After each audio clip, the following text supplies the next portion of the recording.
one of the things that the Livable Housing Standards. So again, that's in the NCC now, and Tassie's bringing that in on the 1st of October this year. And so the livable housing, that's more, I guess you'd say, focused on whole of life use. And one of the sort of buzz phrases is aging in place now. So making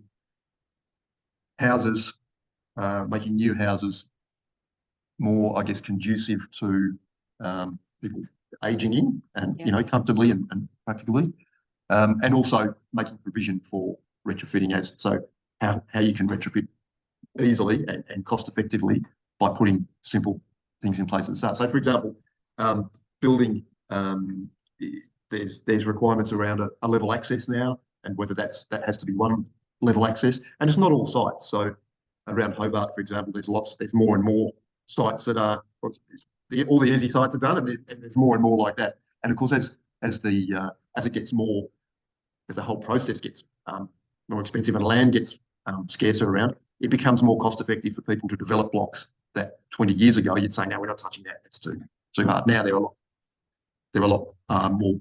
It's worth doing those sort of things now. So you wouldn't say, on a block like that, you wouldn't say, well, how are we going to get our level, wheelchair friendly ramp, for example. So that's included. But having a step-free access from at one point of the house with through a garage or through the front door, wider corridors and doors so that you can facilitate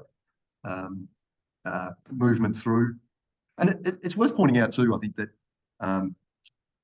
we're talking about when you're talking about whole of life use, these are made for geared towards people getting older, but it could be at any stage of life. Like I remember a conversation I had with a client a few years ago now, and it was before any of these changes were mandated. But it was it was a young guy or a young couple, and the guy told me about a sports injury he had when he was in his late teens, and he'd actually been in a wheelchair for several months in recovery, and so he was the easiest guy to talk to about these kind of things. He said, no, I want a house with no steps, I want a level access, just from remembering those kind of that personal story. So when we talk about why these are coming in, it's we can remember things like